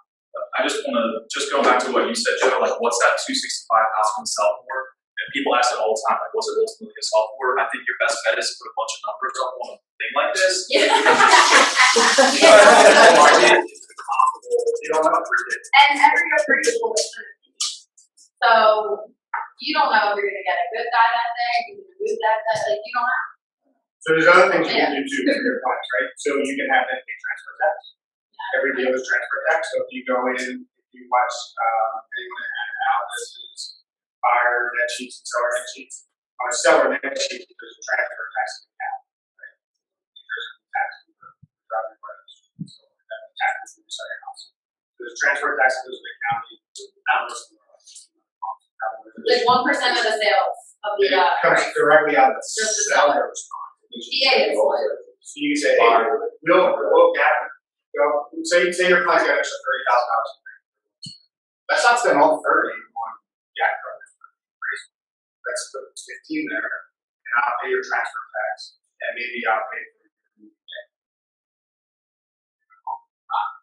well, I was going to give you 30 grand anyway. So now instead of giving it to you here, I'm going to give you 20 grand this way. So I'll giving them something. Giving them the transfer tax, giving them the anything $50,000. There's just so many things you can put in there to kind of stand out. So cash comes. Yeah, some people try to do like they'll do a home inspection, but they want it for repairs, so it's for informational purposes only. I've seen that. I used to, before the market got crazy, I was like, the buyer will pay settlement fee and closing. Settlement fee is only $250. But it looks so big because they don't know that it's there's other thing in my closing settlement fee. So like any little thing you can put in there, it helps. I've done I asked now for some people say no about it, but escalation clauses is a thing. Yes. So you'll go 1,000. Yeah, like you'll say I'll go 1,000 over highs and that's up to you'll cash it out. But I just want it off that way. Now, they can be double-edged swords. Right? So they can be super, super great tools where they can get you. We went up to 435 escalation. We ended up putting it at 427. So she saved all that extra money from instead of just going right to 435. So some agents will come back and say, hey, Alex, we're going to counter it at 435. Yeah. Right? Because you just show that it's Yeah. what's your maximum. So an agent can go back and say, I don't care what your escalation clause is. Our counter offer is 435. Since you got it, you're going to spend it, your client's probably going to spend it. Yeah. Yeah. So they just cut your escalation clause out. Yeah. You might have proof. That's what I guess. You do if you have an escalation, but they can say, we're not accepting your escalation clause. Yeah. We're countering at 435. Oh wait, I had a guy call me with a 427. He was the next batch was 426. We're taking yours. Now we were paying transfer tax. Inspection was waiting. Like we did everything to get it south. It was like 37 offers. And he goes, the realtor did take a percentage off her commission. So technically we can try to put that in to make your buyer pay the difference and go up to 430. He's like, well, we won't make you do that. Yeah, maybe it's those, right? Yeah, he tried, yeah. Sorry. Yeah. We're gonna go. Yeah, did you forget the transfer tax, 4,500, let's add that in. Yeah. How many appointments do you guys try to go on? Either wireless or we working on tracking? I was never good at tracking it. Now my goal is, starting Monday, I'm gonna try to set up, like, find a listing that week. You sound like every week that's like, start Monday. Yeah, like Monday's my day, I'm gonna get out. If I get that listing Monday, then I'm chilling the rest of the week, but until I get that listing, that's gonna be my goal. But like appointments for buyers and sellers, I never did that. To me, I felt like, especially in this market, it's good to do. But I'm like, let's just get to that house. We don't really have time to go eat at a Starbucks or wherever it's all. Like, I'll meet you at the house, I'll bring you my little buyer's guide, it's all there. Yeah, and most people are just, they just wear it out. Yeah, they just want to get to the house. So I never really have done the like call. Yeah, there's a couple people, but I gotta be honest with you, like, I suck at that. yeah. I don't sit down and try to set. Maybe That's total one thing that's on you, but I just, I don't know, I text people, I have conversations with Wawa or wherever it takes me or call me. I'm always trying to get a buyer to sell them, not set it just face to face. You know, everyone always asks me how's the market. There's a reason they're asking. Maybe it's just because they just want to sell out, see how they sell it. But they're asking because they probably have some interest somewhere. Maybe they want to be or down. Maybe they know a cousin that's leaving somewhere else and they're introducing their partner. I had a guy just years ago, my partner out or somewhere, but you have a friend in common, she says, you know, you're a good guy, so let's treat this as fact. Just, you can't set appointments for that, right? That's just kind of my habits. Yeah, that's just talking to people. Like one thing I did, I joined groups on Facebook, like all the different town groups, and I would post in there like, "Hey guys, just checking in. If you can sell your house, if you sold your house today, what would be the price you're looking at?" And people would comment their price, and then I would go in on Messenger and be like, "Hey, what's your address? Let me see if I can get you that price." And people did. They're like, "Oh, here's my address. You think that should happen?" And know your neighborhood. Yeah. Know your neighborhood. I talked to my neighbor just 2 days ago. We started across the street from my scene. Almost every day we hardly ever phone. He doesn't have any kids. Yeah, how sick would you feel if the house on Oh my God. for sale on your street? So I've actually, there's 3 or 4 for sale in my neighborhood right now. I don't have anything. I just sold my house to my neighborhood. One of them, unfortunately, is in my town, so that's good. But the other 3, one of them is a good friend of mine, which is where he actually called me to tell me his niece was going to list his house. And he apologized. That's bad person. Good for your niece if she's anything. So I'm talking to my neighbor across the street, and I said, starting right. I don't know. Drive past. So, they got a party. I gotta look something up. So I said, Ben, kid's out. He said, NYU. It's just him, wife, and his mother-in-law. And I've been in the house for just 3 years in the basement. That happened. So you realize the same house we live in sold for $535,000. He looked at me and goes, "Get out of here." I'm like, I'm telling you right now, you can show it to me. I said, if you ever are thinking about moving out because you downsize at this point, you should downsize. And he's like, he was stuck. He's 5:35. I'm like, 5:30. I got the breeze right around the corner. He's like, no, and he goes, wait a second. Just let me know. I got to assess my So that eventually he's supposed to visit him. He was so intrigued by that. He was like, he had no idea. His head's down all day just working. He's a postal worker. His wife is a doctor, and his mother-in-law, she's older, and his son's in another school in NYU. And his head's just down all day. He's not looking at the estate market. He's not thinking about what's going on in the neighborhood. But it's not going to run into him. They told him that. Now I guarantee he's thinking about selling stuff. I guarantee. Now somebody else is signing. Joe Ryan got it. Like that's how he really started with the farming, with the neighborhoods. He got so good at it that if somebody had a baby and it was working, the guy across the street was like, "Joe, this had a baby, they went to go outside, set them apart." And then that person that he called him, he would send them like a $10 Starbucks gift card or something. Or, they just cleaned out their garage, they had a bunch of trash on the street, they had to go check it out. He would get those calls.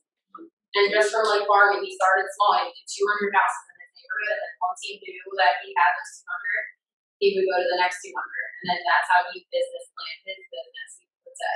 Because he's like, every year I knew out of this 200, I would get 4 listings. Out of this 200, I would get 6 listings.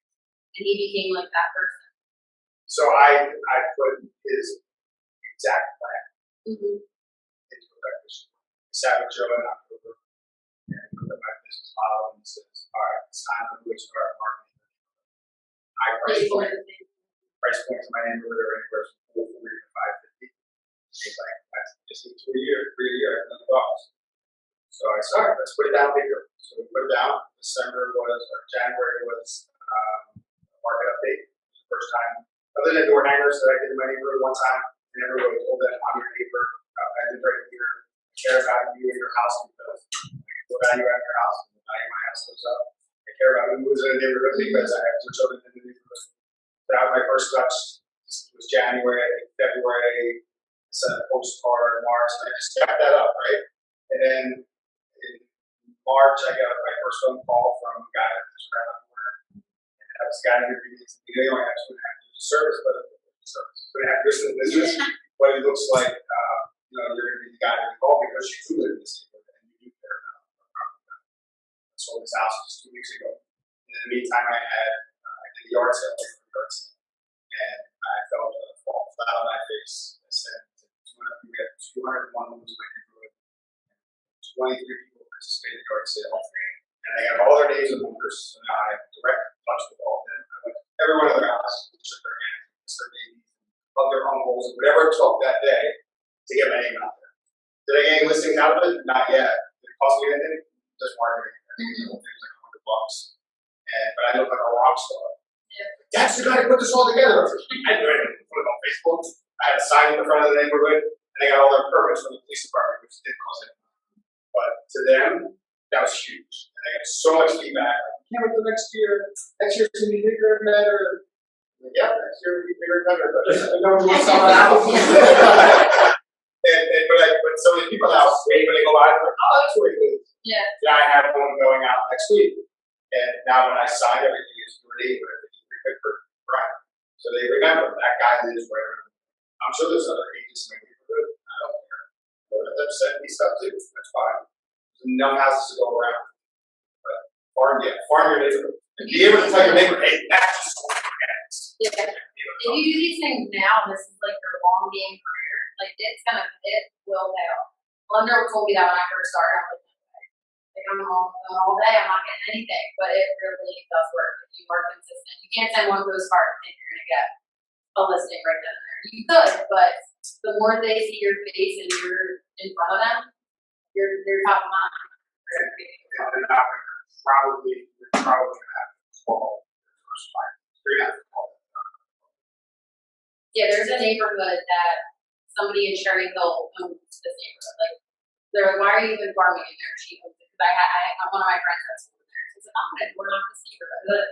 And the funny thing is, everybody like that came in, are you also Steve? Because she's known in that neighborhood. And the one person I knocked on was like, I'm really good friends with her, but I like that you're out here. Like, I could not see her coming out here. I'm going to sell my house. And we listed the house. Yes, it takes just one person. I had a similar story where I was doing open house in Joanne.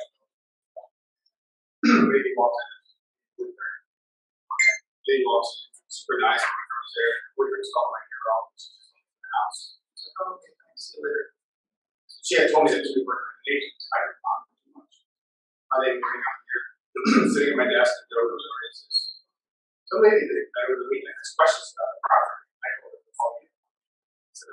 Now, most offices, that guy's phone rang, he was taking that call, taking that buyer, ran that buyer, got that. But here, Joe said, that's your client. You better do it house. You did do it house, somebody that's your client.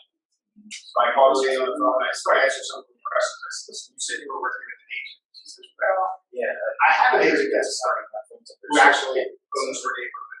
Nobody sells a house in her neighborhood unless they use this particular agent. She said, I have any expensive friend. So my boyfriend and you kind of did it all. So would you mind showing us? Like, yeah, no problem. I said, I'll show you like $4 or $5. I've never had things like that.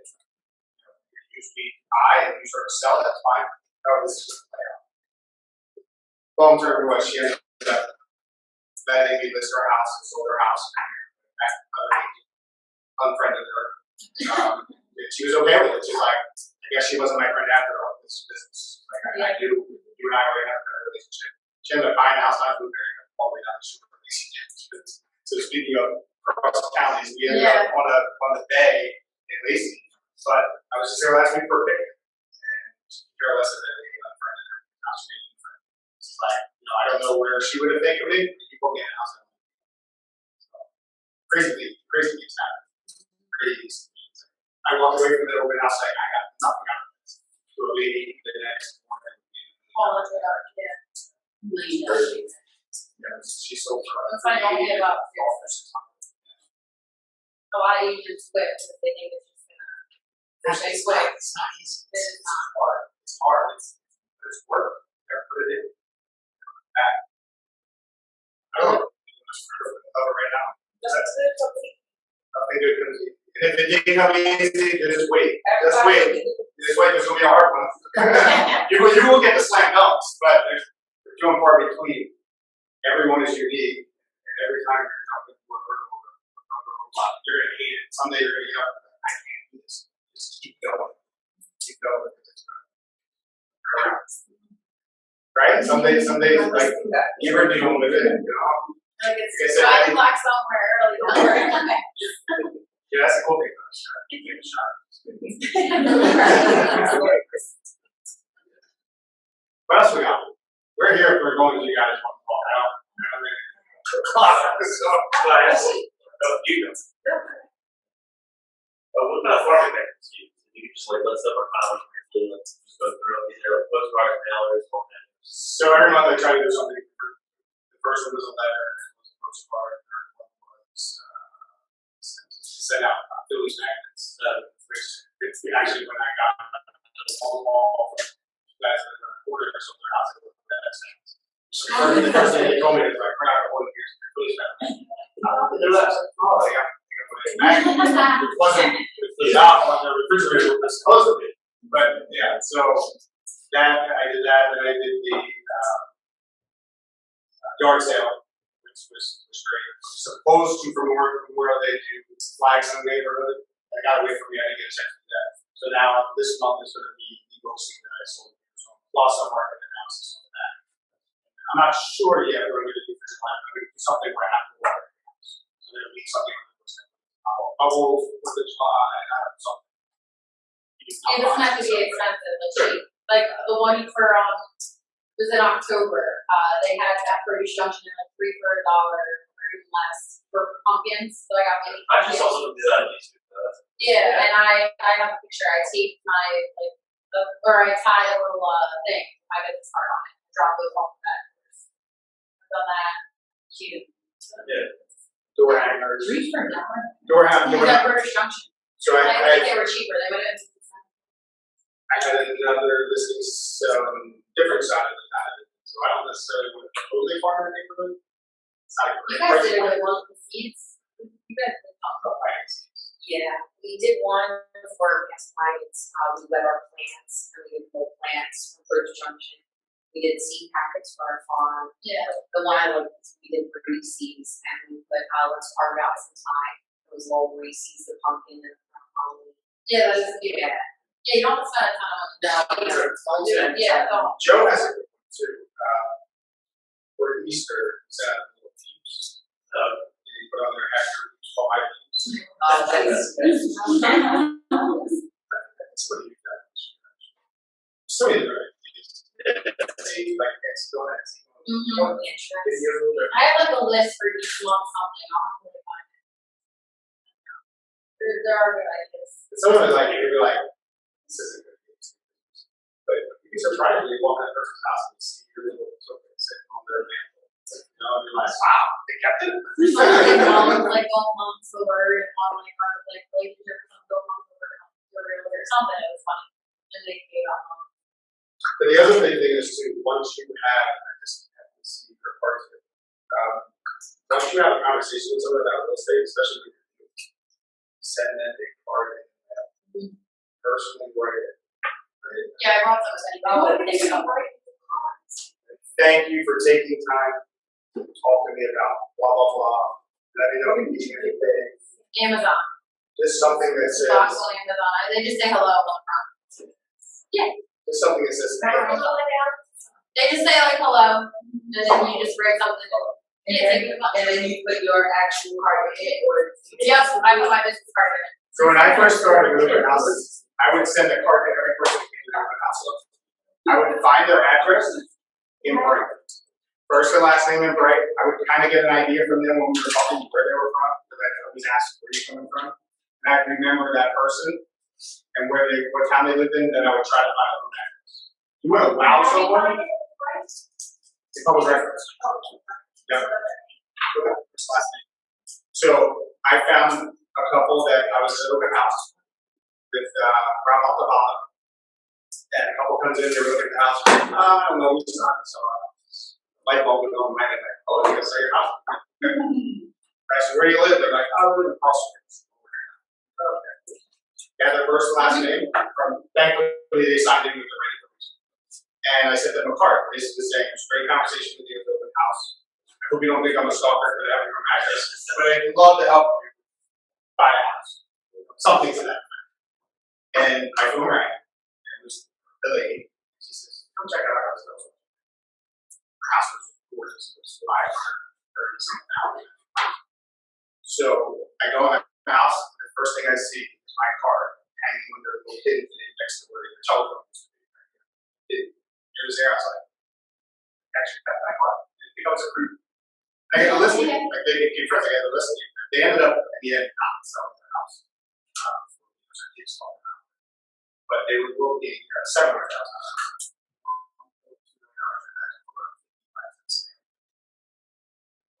And I guarantee that they sell their house for $1 million. Right? They apologize profusely for not selling their house. I usually pay for pictures at the end of the pictures. It was sad in the end, but still, one part was in their house. I wasn't looked at like a group. Yeah, through COVID, the one thing I did, I sent out like a banana bread recipe on postcard to people, and I was like, we make this banana bread, and tag me on Instagram. People made it, I was shocked. I'm like, oh my god, this one girl posted her daughter with it, like, need it, I have no clue who they were. And then I followed them back, yeah, I started talking, so. Oh, I got another way to get numbers, especially for younger folks that don't have a lot of names. I did a free pizza night on Facebook. It was on Facebook, and it was basically, I was putting it out there like, hey, listen, I'm just trying to generate my business, get names, get numbers, put names with faces. Anyone can be in.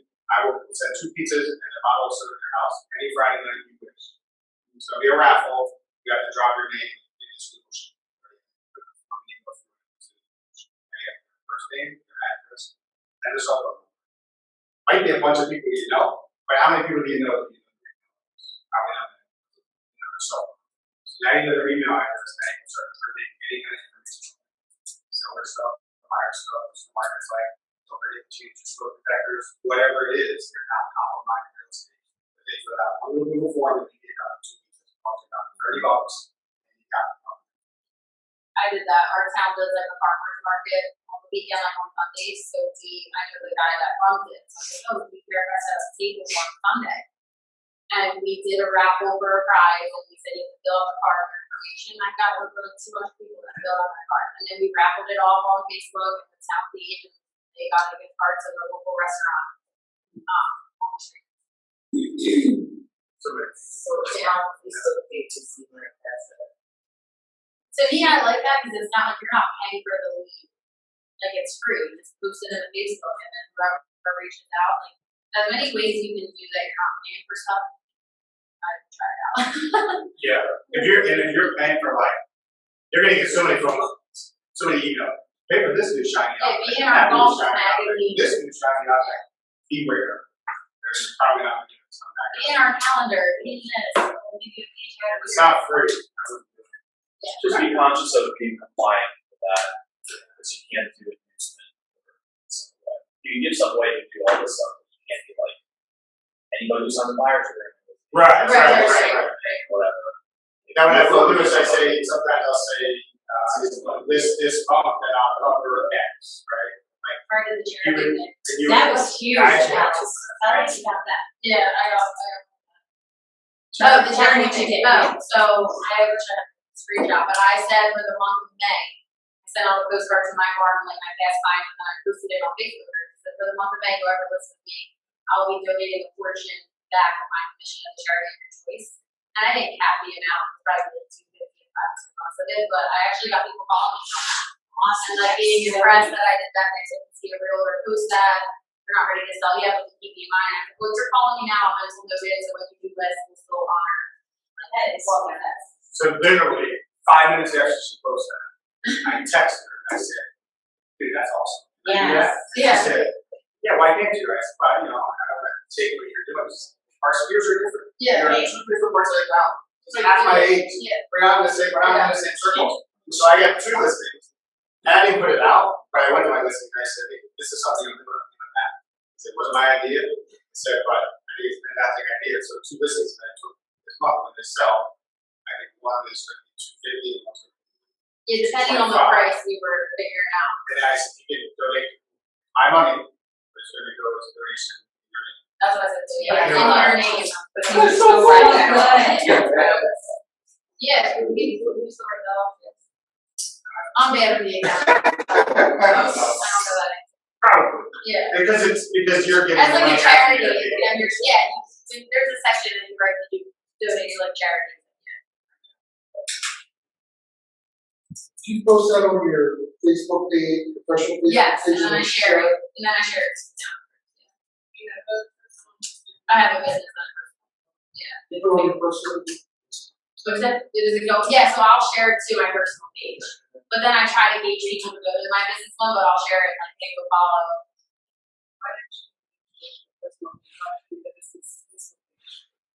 You can do different things throughout a business Facebook page. I don't think you can do leads or personal, can you? No. You can't, and command won't connect. But yeah. They're free.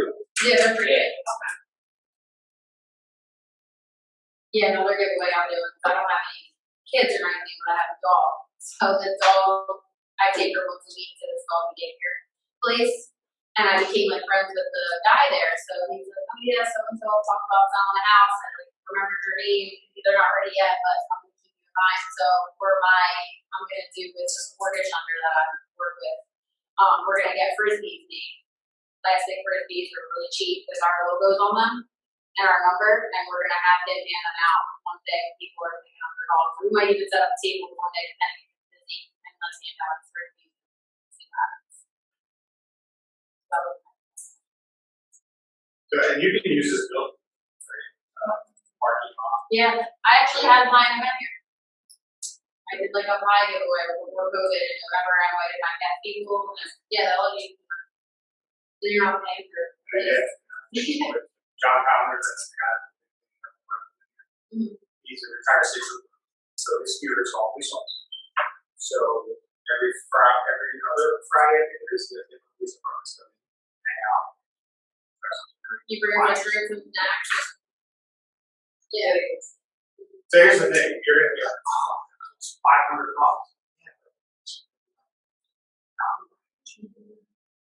Part of the business. As they say. Yeah, like I'll pay $100 for those frisbees if I get one deal out of it. Pay for it. I spend about $300 to $500 a month.